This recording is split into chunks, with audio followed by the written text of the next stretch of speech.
Online Manipuri nungthilgi pau yengbiriba pumnamak puthoi laisramna khurumjari ahanbada Maruoiba pau SDSA Assam Rifles na ahing athengbada Kuki Khulai paibasinga Senapati District manungda punna chatminare haiba khangba ngamle kamdongna AR na Khulai paibasing aduga chatminaribano haina Senapati District Student Association SDSA na hanglakli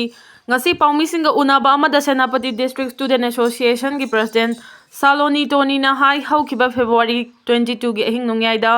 Senapati District Laibak Thiba Thaudo ama thoki thaudo aduda Assam Rifles amasung Khulai paiba lalhobasing adu puna district adugi manungda chatminaduna lei haiba chapchana khangba ngamki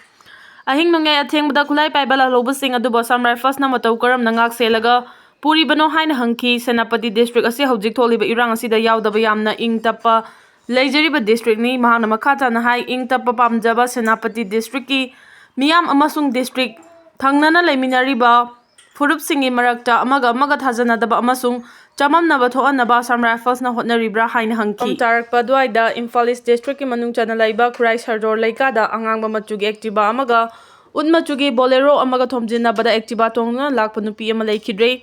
mahakna soktuna Rasmeri City da laikanakre laikhidrebi nupi adu Mantri Pukhi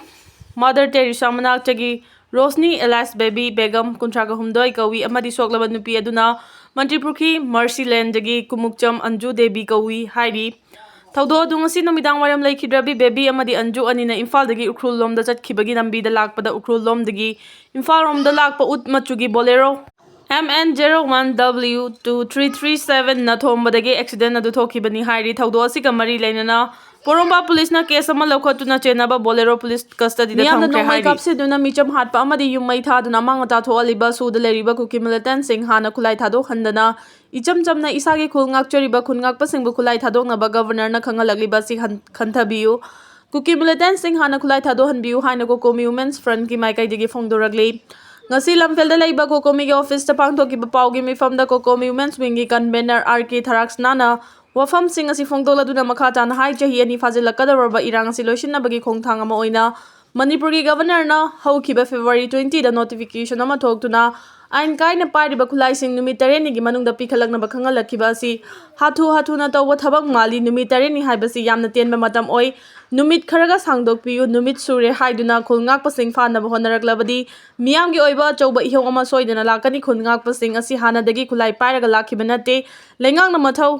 Tauraktabadagi isagi ikhul ngakchanaba thokhibani governor na makhoigi mathakta convection lokhatpagi mahuta mari leinaba district ki DC amadi SP yauna khulda chatuna makhoigi wari sanaduna makhoida thajaba pirabadi masana khulai thingalakadaba leirabani Kuki narco terroristing na chatharakpalana si loire haina governor masana fawba haiba ngamdri Kuki Militant sing na bangkarda fawba makhalgi khulai paiduna lumduna leiraga matau karamna khulai pikhalakani Governor na pikiba matam fawba sudringai Central Forcing na atamnanab operation chatharakpa sina miyamda chingnaba pokhale absolute majority fangliba BJP na ngasi fawba lengak semba ngamdana lamdam asida suspended animation thamduna miyambu haliba si lepkadabani BJP gi MLA sing punsenduna leader ama hekta khanduna miyamgi mihuna semba lengak Manipurda thubada semgadabani fammunaduna angam tanaduna leiraga miyambu hanbagi matam natre haina sumangna makha tana phongdoki